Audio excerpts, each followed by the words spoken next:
Hello నమస్తే, welcome to my channel. అందరికీ నమస్కారం అండి. 521 మంది సబ్స్క్రైబర్స్ అందరికీ కూడా నా నమస్కారాలు. చాలా రోజులైందండి, చాలా మంత్స్ అయింది వీడియోలు పెట్టి. నేను ఒక ప్రాజెక్ట్లో ఉండి టైం కుదరక పెట్టలేకపోయానండి. ఈరోజు ఇక్కడ నేను విజయవాడ కనకదుర్గమ్మ గుడికి వచ్చానండి. ఈ గుడి విజయవాడ ఇంద్రకీలాద్రి కొండపైన కృష్ణానది ఒడ్డున ఉందండి. ఈ గుడి మన విజయవాడ రైల్వే స్టేషన్ నుంచి, బస్ స్టాండ్ నుంచి 10 నిమిషాల్లో చేరుకోవచ్చు.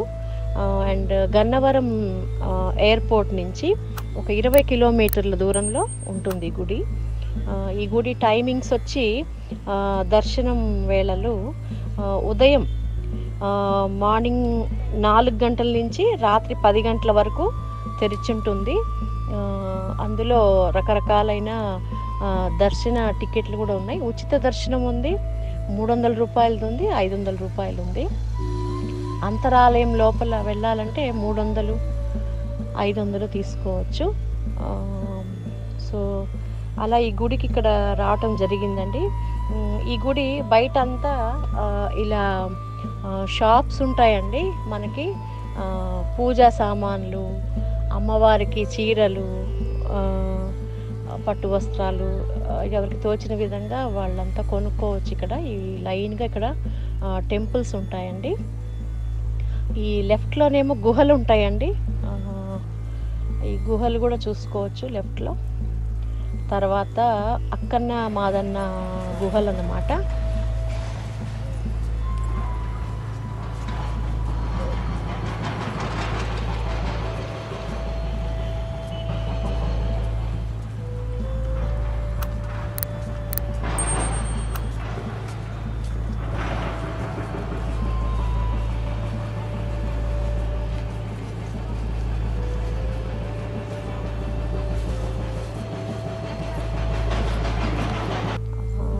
తర్వాత ఇంకొంచెం ముందుకెళ్తే మనకి ఇక్కడ చెప్పులు, మొబైల్స్ అన్నీ కూడా ఇక్కడ వదిలేసేయాలండి. మొబైల్స్ నాట్ అలౌడ్ అనమాట. మొబైల్స్ తీసుకెళ్ళటం కుదరదు. తర్వాత లిఫ్ట్ ద్వారా మనం పైన చేరుకోవచ్చండి.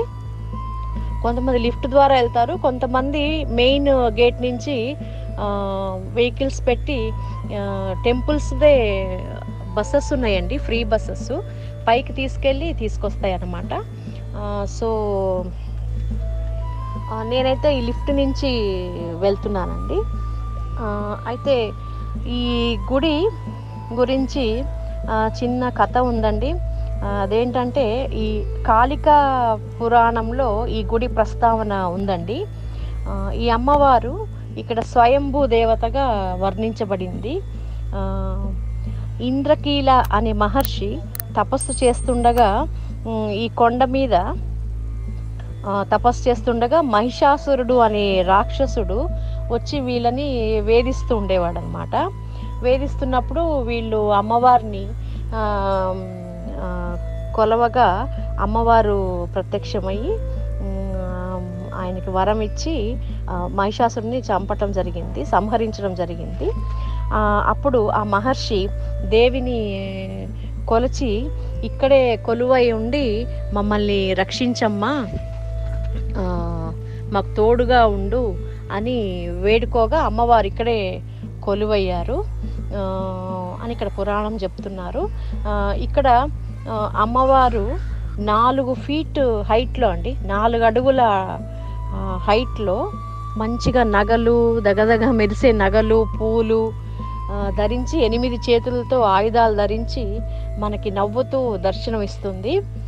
మనం వెళ్తే ఏమ్మా బాగున్నారా అన్నట్టు మనల్ని అడిగినట్టుగా ఆ ముఖ కవళికలు, వర్చస్సు ఉంటుంది. ఇక్కడ ఆషాఢ మాసంలో 3 రోజులు శాకాంబరి ఉత్సవాలు జరుగుతాయండి, చాలా బాగా జరుగుతాయి. తర్వాత నవరాత్రులు, ఇంకా దసరా నవరాత్రులు అంటే దుర్గమ్మ గుడికి పెట్టింది పేరు. ఎక్కడెక్కడి నుంచో భక్తులు త్రూఅవుట్ ఇండియా, వరల్డ్ నుంచి కూడా విజయవాడకు వస్తారు నవరాత్రులు, దసరా ఉత్సవాలకి. అమ్మవారిని దర్శించుకోవటానికి. ఆ రోజు నవరాత్రులు అయిన తర్వాత ఎదురుగుండా కృష్ణానదిలో తెప్పోత్సవం కూడా జరుగుతుంది. అది కూడా చాలా కన్నుల పండుగగా ఉంటుంది చూడటానికి. తర్వాత ఇక్కడ శివుడు కూడా కొలువై ఉన్నాడండి. శివుడు మల్లేశ్వరుడుగా కొలువై ఉన్నాడు. బ్రహ్మదేవుడు మల్లెపూలతో ఈయనని పూజ చేయగా శివుణ్ణి ఆ పేరు వచ్చిందని అంటున్నారు. అట్లానే అర్జునుడు కూడా ఇక్కడే పాశుపతాస్త్రం కోసం శివుణ్ణి పూజించడం జరిగిందని చెప్తున్నారు. అట్లే అగస్త్య మహర్షి కూడా ఇక్కడ శివుణ్ణి కొలిచాడని పురాణాలు చెప్తున్నాయి. సో ఇన్ని విధాలుగా ఇంత గొప్ప వాళ్ళందరూ కూడా ఇక్కడ వచ్చి ఈ శివపార్వతులను పూజించటం వల్ల ఈ గుడి మహత్యం మనకి తెలియకనే తెలిసిపోతుంది. సో అలా ఇక్కడ అమ్మవారు చాలా పవర్ఫుల్ అండి. అసలు వేడుకుంటే మనం మనస్ఫూర్తిగా అన్ని కోరికలు నెరవేరుతాయి. ఈసారి ఎవరైనా విజయవాడకు వస్తే ఇక్కడ అమ్మవారిని దర్శించుకొని వెళ్ళండి. అంటే అందరికీ, తెలుగు వాళ్ళందరికీ కూడా ఈ గుడి గురించి తెలుసు. ఆల్మోస్ట్ 99% తెలుసు. జస్ట్ నేను వెళ్ళాను కాబట్టి సరే మన ఫ్యామిలీ మెంబర్స్ కూడా, సబ్స్క్రైబర్స్ కూడా చూపిద్దామని ఈ వీడియో చేశాను. ఎవరైనా చూడని వాళ్ళు ఉంటే ఒక చిన్న ఇన్ఫర్మేషన్ కూడా ఉంటుంది కాబట్టి చేయటం జరిగింది ఈ వీడియో. సో ఈ వీడియో చూసి సబ్స్క్రైబ్ చేసి, లైక్ చేసి మీ ఫ్రెండ్స్కి, రిలేటివ్స్కి ఫార్వర్డ్ చేయండి. Thank you so much. నమస్తే. దుర్గామల్లేశ్వర స్వామి పూజ దర్శనం అంతా చేసుకున్నాక ఇది బయటకు వచ్చే ప్రదేశం అండి.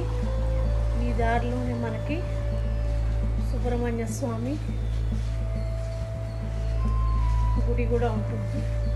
ఈ దుర్గం గుడిలో శంకరాచార్యులు గారు కూడా వచ్చి అమ్మవారిని దర్శించుకొని శ్రీచక్రం స్థాపించారండి.